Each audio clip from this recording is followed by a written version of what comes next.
All right, so that was Unstoppable God. Let's break it down real quick. Mainly, I want you to sort of take a minute during the time when I played it all the way through and just kind of stop it and look to see what the voicings are. As you go, you can get good ideas that way. But at the beginning, it starts really simple. So it's F sharp, G sharp minor, E. And I'm doing a lot of the work with my left hand, actually. A lot of times with my left hand, I'm doing 1, 5, 1 on the chord progression.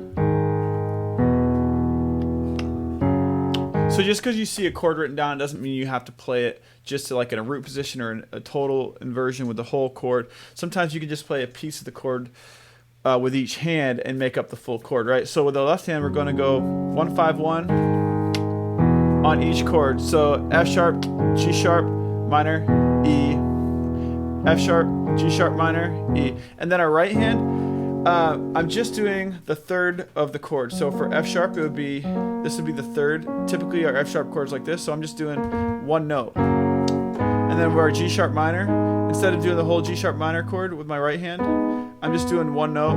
And then same thing with E. Because you hear the bass doing this, and you hear the guitar line doing this. So to make that sound,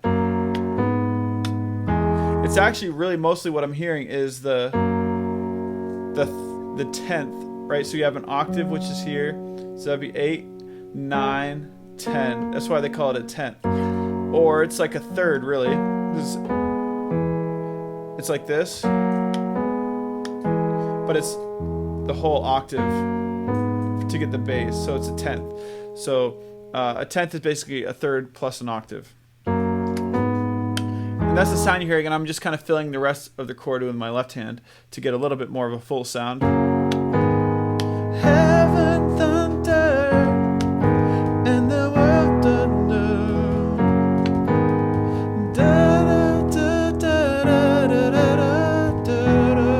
Okay, so that's basically the whole verse, and then it gets to the chorus. The chord progression is B, C sharp minor, G sharp minor, E, B. Once again with my left hand, 1, 5, 1. And when I say 1, 5, 1, I mean 1, the fifth of the chord, or the root of the chord is the 1. The fifth of the chord would be the fifth note, and then the octave of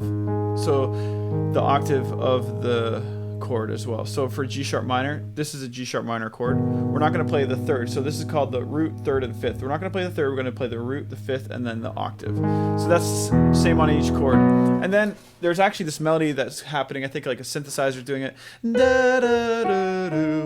The numbers would be 1, 7, 5, 3, and it does that on every chord progression.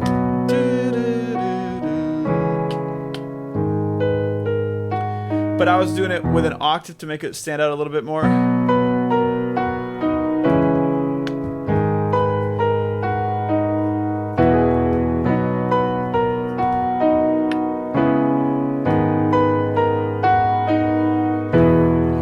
And then I'm just hitting the chords as I can get to them with my right hand. So it's just enough time to get to the C sharp minor 7.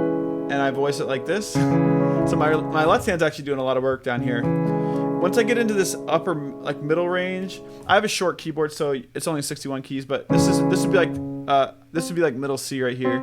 You can do a full chord, and it doesn't sound too muddy. Down here it would sound too muddy, right? But up here it doesn't sound as bad. So that's our 2 chord. I lost my place.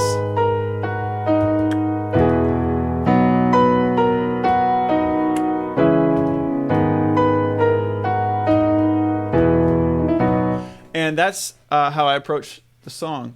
I try to get as many lead lines in to make it more interesting instead of just hitting the chords. Go on and on. Impossible things.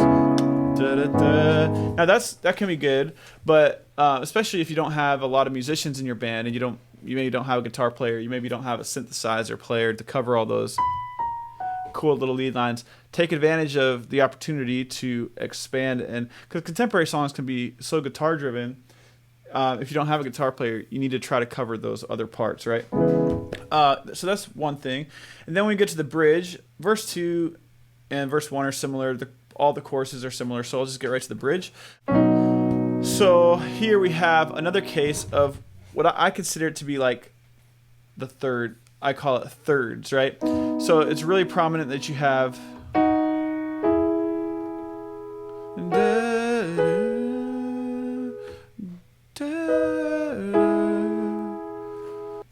nothing shall be impossible. And really what's happening is it's just those thirds of the chords moving. But once again, it's an octave apart, so it kind of disguises it a little bit. Nothing shall be impossible. Your kingdom reigns unstoppable. We'll shout your praise forevermore. Jesus. So it's like whatever the chords are, might be a B over D sharp. So in that case, you have the D sharp in your right hand, and the third up from that would be, remember it's a B chord. So if it's a B over D sharp, you're just going to play those two notes. And then an E chord, you're doing the 1 and the 3. And the F sharp chord, you're doing that, but it's kind of an octave lower. And the G sharp minor, you're just playing the third, and then back to a B, and then the E chord again. So, and then I'm just kind of beefing it up, and I'm actually putting octaves on it. So you see the third there,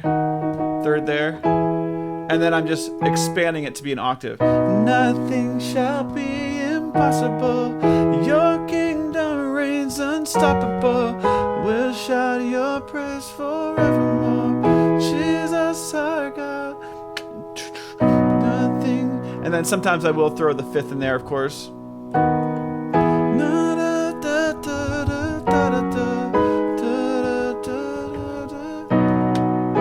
So it is a little bit more jumpy at times, as far as like you're jumping around, but rather than playing your voicings super close together, which I like to do a lot of times. That's why we use inversions to play voicings that are easy to get to. In this case, we are jumping a little bit, but it's because that melody line, once again, it's like the guitar is doing this melody line, and I want to copy that. That's the melody. Nothing shall be impossible. Your kingdom reigns unstoppable. We'll shout your praise forevermore. And then eventually you could do more, as you build the bridge. Nothing shall be.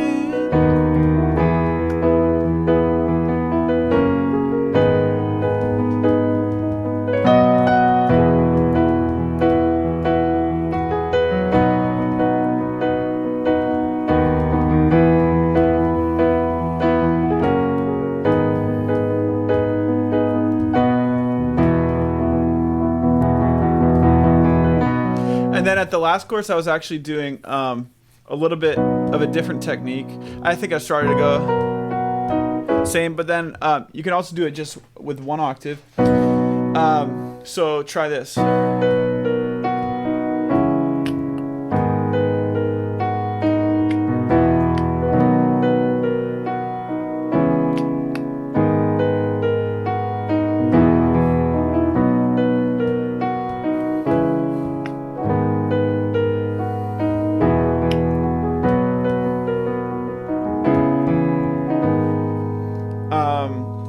So that's another, instead of doing the whole octave, you can do an inversion that gets you close to it.